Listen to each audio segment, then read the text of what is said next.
Episode 15 कैसी जान पहचान। कियारा अभी भी उसी हैरानी से कार्तिक को देख रही थी।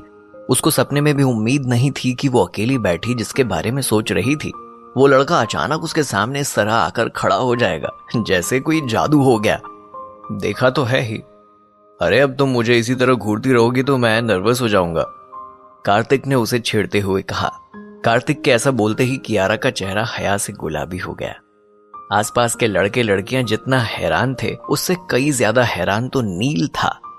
नील को कोई अंदाजा नहीं था कि कार्तिक कियारा को पहले से जानता है, और जिस तरह कियारा कार्तिक की बात पर शर्माई थी, नील और ज्यादा हैरान होकर सोचने लगा, क्या कियारा कार्तिक को पसंद करती है? नील ने कार्तिक से कान में पूछा, यार तू इसे पहले से जानता है और तूने मुझे बताया भी नहीं, कब से चल रहा है ये सब? कार्तिक ने नील के पेट में हल्की सी कोहनी मारकर उसे चुप रहने का इशारा किया और कियारा से फिर से पूछा, तो हम साथ में लंच कर सकते हैं ना? इस बार कियारा ने फौरन कहा, हाँ हाँ क्यों नहीं, बैठो ना। कार्तिक ने बैठते हुए नील को भी बैठने का इशारा किया और नील को कियारा से इंट्रोड्यूस कराया। कियारा, ये नील है, इस कॉलेज में मेरा इकलौता फ्रेंड और मेरा बेस्ट फ्रेंड भी। और यकीन मानो, दोस्ती की मीनिंग इस जैसे लड़के से ही जिंदा है।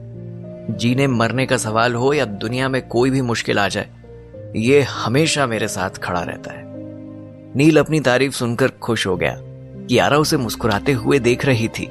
अपनी क्यूरियोसिटी नील से और नहीं दबाई गई। उसने पूछ ही लिया, पर देखिए इसका इतना क्लोज फ्रेंड होने के बाद भी मुझे ये नहीं पता कि ये आपको पहले से ही जानता है। कार्तिक से पहले कियारा ने जवाब दिया, जी अभी 2 ही दिन हुए हैं जान पहचान को, इन्होंने मेरी काफी मदद की थी उस दिन। नील ने एक बार फिर हैरानी से कार्तिक की ओर देखा कि कार्तिक जो कि उसको सारी बातें बताता है, ये बात कैसे छुपा गया। उसने फिर से कार्तिक के कान में कहा, तू हॉस्टल चल, तेरी हड्डियां तो मैं तोड़ूंगा। अब मुझसे भी बातें छुपाने लगा है तू? सही है बेटा, लड़की पहले दोस्ती बाद में। कार्तिक ने हंसते हुए उसके कंधे पर हाथ रखा और धीरे से कहा, चल कर यार, बताऊंगा सब कुछ। उन दोनों को आपस में यूं खुसफुसाते देख कियारा ने झूठी नाराजगी दिखाते हुए कहा, आपस में ही बातें करनी है तो मेरे पास क्यों बैठे हो? उसकी बात पर वो दोनों एक साथ हंस दिए। कियारा ने ही बात आगे बढ़ाई, कार्तिक उस दिन तुमने मेरी इतनी मदद की और बिना कुछ बोले तुम चले गए, फिर मेरी तरफ से तुमको एक ट्रीट तो बनती है, बताओ कब फ्री हो? कार्तिक ने मुस्कुराते हुए कहा, ट्रीट वाली कोई बात ही नहीं है, बल्कि मुझे खुशी हुई कि मैं तुम्हारे कुछ काम आ सका। फिर कियारा ने एकदम से कहा, नहीं ट्रीट तो तुमको लेनी पड़ेगी मुझसे, बस वीकेंड पर मेरा एक फैशन शो कंपटीशन है, वो हो जाए फिर तुम दोनों को मेरी तरफ से ट्रीट।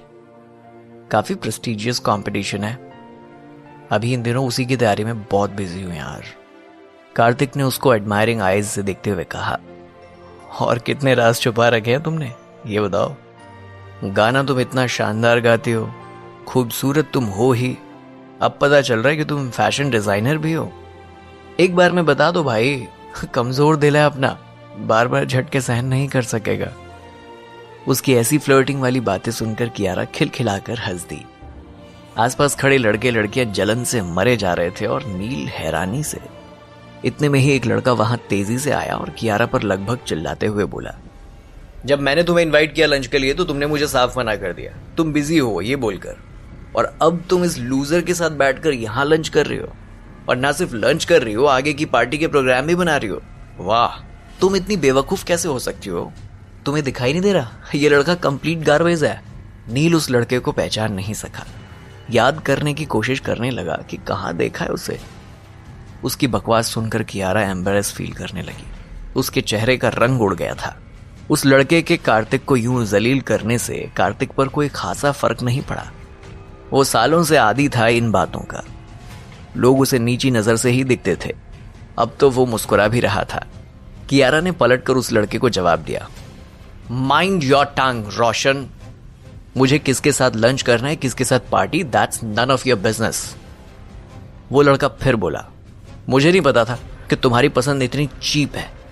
अब तक तो नील को भी याद आ चुका था कि ये लड़का रोशन है, जो आर्ट्स डिपार्टमेंट में इसी साल आया है और बहुत एक्सट्रीम रिच भी है। उस लड़के ने कॉलेज के सीधे तीसरे साल में एडमिशन लिया है। नील ने एक बार फिर कार्तिक से पूछा, तू इसको भी जानता है? ये तो इसी साल आर्ट्स डिपार्टमेंट में आया है, सीधा फाइनल ईयर में एडमिशन लिया है इसने। शायद कहीं से रस्टिकेट होकर आया, या पता नहीं क्या वजह है, पर मैं बता रहा हूं तुझे, अगले 1 मिनट में चुप नहीं हुआ ना तो मुंह फोड़ दूंगा साले का। कार्तिक ने नील के कंधे पर हाथ रखकर उसे शांत रहने को कहा और फिर रोशन की तरफ देखकर बोला, जब लड़की तेरे से बात नहीं करना चाहती तो तू किस लिए यहां आकर भौंक रहा है बे? शुक्र कर उस दिन मैंने तुझे छोड़ दिया, आज अपनी ऐसी तैसी करवा कर ही मानेगा क्या? आसपास खड़े लोगों को तो जैसे शौक ही लग गया कार्तिक का ऐसा एटीट्यूड देखकर। जिस तरह से कार्तिक आजकल पेश आने लगा था, उसको जानने वालों के लिए ये बहुत ही बदला हुआ रूप किसी सदमे से कम नहीं था। इस वक्त तो वो जिसके आगे बोल रहा था वो सिर्फ कोई रईस कॉलेज स्टूडेंट नहीं था, उसका बैकग्राउंड पीछे से बहुत सॉलिड था और कार्तिक उससे पंगा ले रहा था, वो भी खुलेआम चैलेंज करके। कार्तिक की बात सुनकर रोशन गुस्से में दहाड़ा, ओ हीरो की औलाद, उस दिन तूने नहीं मैंने तुझे छोड़ दिया था। पता चला कि तू तो साला भिखारी की औलाद है, जेब में तेरे कौड़ी नहीं है और लड़की तेरे को राजकुमारी चाहिए। अबे तेरी औकात भी है इस लड़की के साथ बैठकर लंच करने की? आपस के लड़के लड़कियों की आवाजें तेज होने लगी। पीछे से कोई लड़का बोला, अरे ये रोशन पॉलिटिकल फैमिली से है, इसके बाप के पास गुंडों की पूरी फौज है, जितने रिच है उतने ही पावरफुल भी। ये लोग रातों रात बंदे को काट देते हैं और लाश भी नहीं मिलती। कार्तिक ने आज गलत पंगा ले लिया, रोशन इसको छोड़ेगा नहीं। ये बातें सुनकर नील एकदम परेशान हो गया, पर कार्तिक के चेहरे पर एक शिकन भी नहीं आई।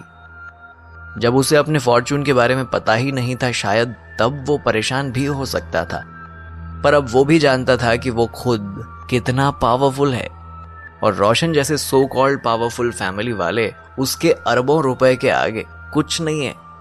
रोशन फिर बोला, सुना है तेरे पास रातों रात कहीं से बहुत बड़ा माल हाथ लग गया, कहीं डाका डालकर आया क्या चिलगो से?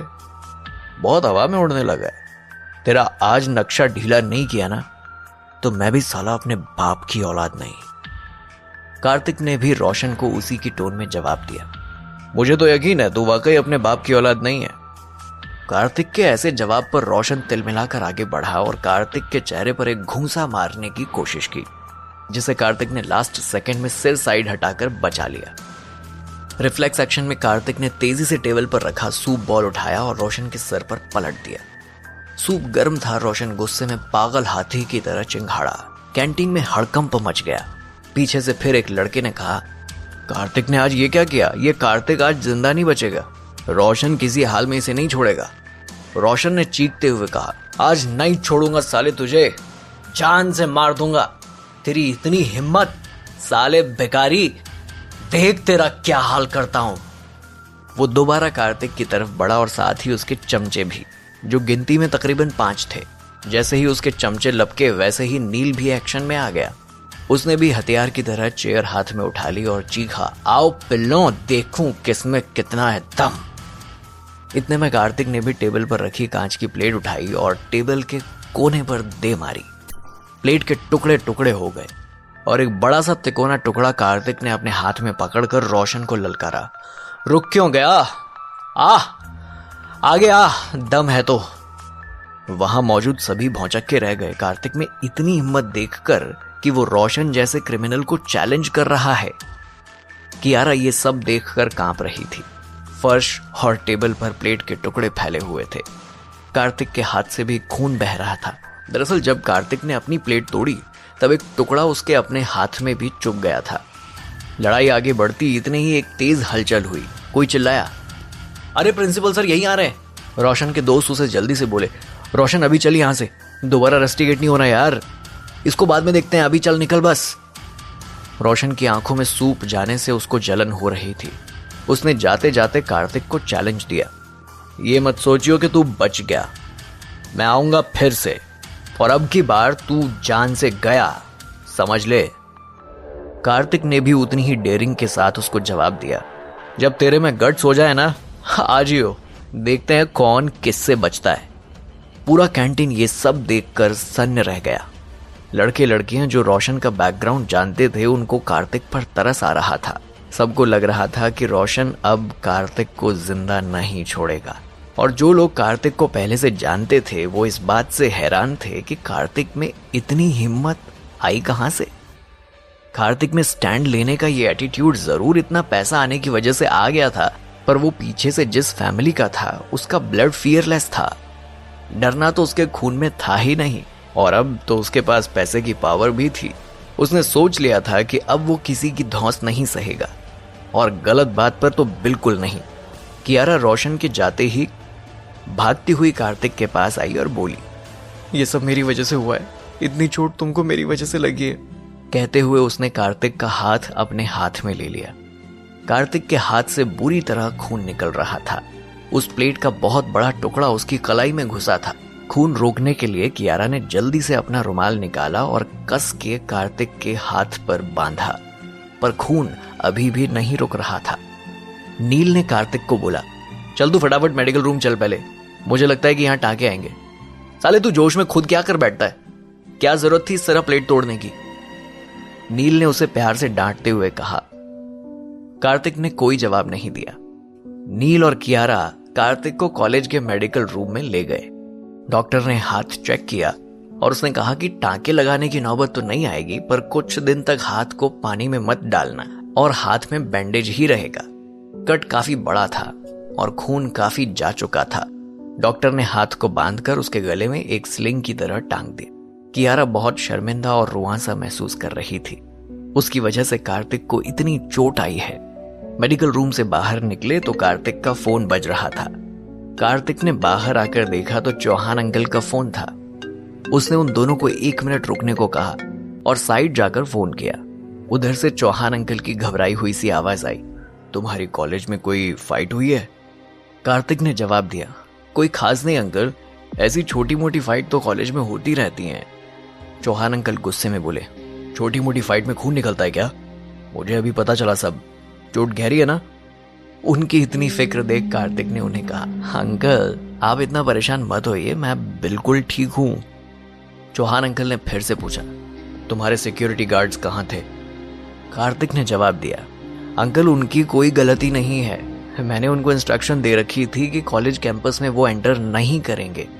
मैं लो प्रोफाइल रहना चाहता हूं, मैं नहीं चाहता कि लोग मेरा बैकग्राउंड जाने। चौहान अंकल और गुस्से में आ गए। कॉलेज के बाहर रहने का मतलब क्या है?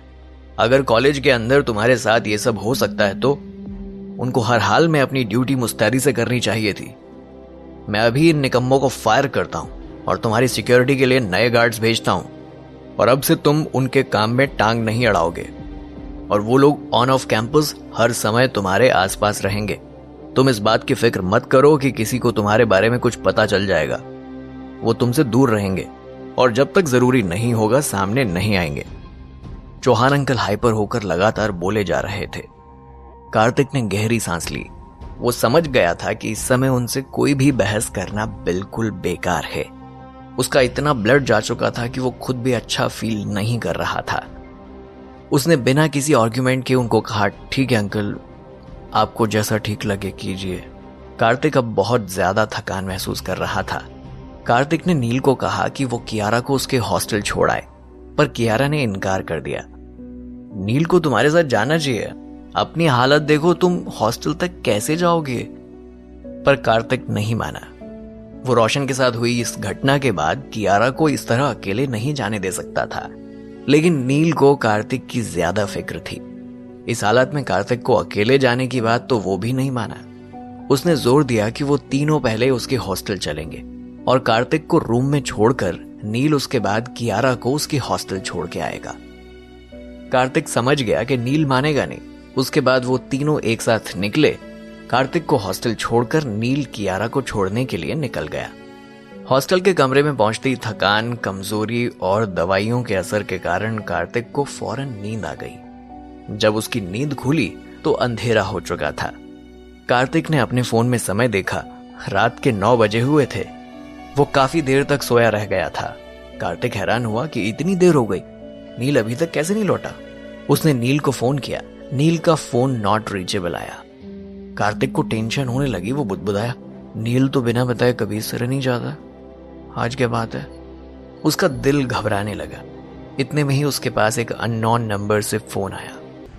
कार्तिक कुछ बोलता उससे पहले ही उधर से एक भारी सी आवाज आई। तेरा दोस्त और तेरी लैला दोनों हमारे पास है, अब तू कैसे बचाएगा उन्हें? कार्तिक कुछ समझता इससे पहले ही सामने वाले ने कर्कश सी हंसी के साथ फोन काट दिया। कार्तिक सन्न रह गया। उसने लगातार वापस उसी नंबर पर फोन मिलाया। अब वो नंबर स्विच ऑफ आ रहा था। कार्तिक पिंजरे में बंद घायल शेर की तरह कमरे में इधर से उधर चहलकदमी करने लगा। उसका गुस्सा अपने चरम पर था। वो कभी अपने बाल नोचता तो कभी गुस्से में बड़बड़ाता। रोशन, अगर मेरे दोस्त या कियारा को कुछ भी हुआ ना तो मैं तेरी ऐसी गत बिगाड़ूंगा, तेरी 7 पुश्तें रोएंगी। इस समय कार्तिक का दिमाग बहुत तेजी से दौड़ रहा था कि वो क्या करे और क्या ना करे। अचानक कुछ सोचकर उसने अपनी अलमारी खोली। जितना भी कैश उसके पास रखा था, जो अंकल चौहान ने उसे दिया था, जो तकरीबन लाखों में था, सबका सब अपने कॉलेज बैग में ठूंसने लगा। कॉलेज के हर डिपार्टमेंट के अलग अलग हॉस्टल थे। अपने हॉस्टल से निकलकर तेजी से साइंस स्टूडेंट्स के हॉस्टल की ओर चल दिया।